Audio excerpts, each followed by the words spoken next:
One of my favorite shows ever, The X-Files. The truth is out there, and if you don't believe me, you don't have to rely on Mulder, you don't have to rely on Scully to find out. With me right now is the executive director of MUFON, which is the Mutual UFO Network. I'm so excited for this segment. Jan Harzan, here to confirm what I believe, aliens. Just aliens. That's what it is, right? We don't know what they are, okay. but we know the craft are real. We know they're not ours. Okay, so MUFON is the world's oldest and largest organization, that investigates UFOs? Absolutely. What we've been doing for over 50 years is taking reports from the public through our website, MUFON.com, and we have investigators all over the world that investigate those cases and try to determine what they are. Now, you're the executive director. You've kind of worked your way up in the company, if you will, but you have an interesting story of how you kind of got interested in UFOs, right? Well, my brother and I actually had a close encounter with a craft when we were 9 and 10 years old, respectively.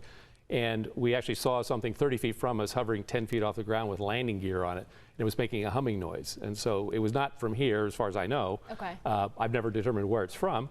But it was an experience that led me to know that these craft are real and that they need to be investigated because there's technology there that we could put to use for the betterment of all of humanity. Right, and as I keep telling Carrie and Eric, there are beings that are smarter than us that are out there, right? I think so too. Yeah, yes. There's gotta be. You have to believe it. Okay, so how many reports of UFOs do you get a year from across the country? We get between 7,000 and 8,000 worldwide reports per year reported to us. So it's between 500 to 1,000 a month. And that kind of shocks a lot of people because they think there's so few, they don't hear about them in the press. But these reports are coming in continually. Now, not all of those are of anything of extraterrestrial origin or not from here. Many of them we determine to be IFOs, or identified flying objects. Okay. Like a plane? Like a plane, like a star, like a satellite, a bird. Yeah. Exactly. So, okay, I want to talk specifically about a case here in San Diego because our little CG is saying that we have one spotted in San Diego. First of all, there was a recent report in August. Tell me about that. Okay, we had a gentleman in August who was traveling east on the I-8 freeway.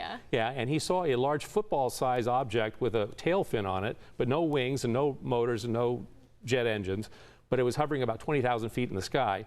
And almost instantaneously, it dropped down to 5,000 feet. Oh my gosh. So you can't do that with a jetliner. You can't do that with many things that we know. So this was definitely something not from here. It was glowing. It was football-shaped. And this individual, as a witness, was an aerospace engineer. So it's a high-caliber witness with a very strange sighting. Yeah, it wasn't like Saturday night and like Joe Schmo had a couple drinks and said he saw a UFO. This is someone that you kind of want to put your trust behind. Correct. So the one in San Diego in August, how many do we get kind of per month, per year here in San Diego? We get 1 to 2 reports per month. I think in last year, 2018, we had 13 cases in San Diego. 6 of those were identified as IFOs or identified after investigation to be mundane kind of things. But we had a couple that remain unknown after investigation. So that's typically about the ratio we get. Now you brought with you, hold on, I'm going to pull this up. This is a blown up picture of a case from 2014. Where's this, Missouri? Yeah, it was in Oakville, Missouri. This was a 14-year-old boy riding in the car with his mother. It's not an M&M, I tell you. Yeah, and they spotted this disc-shaped craft tracking their car along the freeway. And actually snapped, I think, 13 photos of it on their iPhone. So this is a blow-up of an iPhone. The interesting thing about this is that you can see there's no wings, there's no any means of propulsion on it, but there is a corona all the way around it, which is a discharge.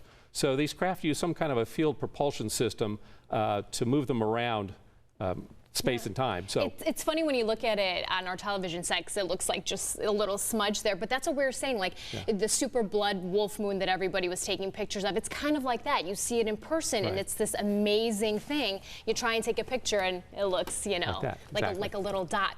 What do you recommend people do if they think they see a UFO? I mean, obviously they go to your site and they report it. Right. Well, the first thing you should do is you should observe the object and try to determine if you can figure out what it is. If you can capture it on film, that's great, or video, that's awesome. Notice its movements, because it's the movements that really determine whether it's something extraordinary or not. Yeah. And then follow it till conclusion. In other words, keep on it until it finally disappears, and then report all of that information back to MUFON at MUFON.com, and we'll have investigators look into it and try to determine what exactly it is. They're wrapping me, but I just want to sit here and talk about UFOs all day long. Jan Harzan from MUFON, I'm with you, and I believe, because the truth is out there, you guys. Carrie.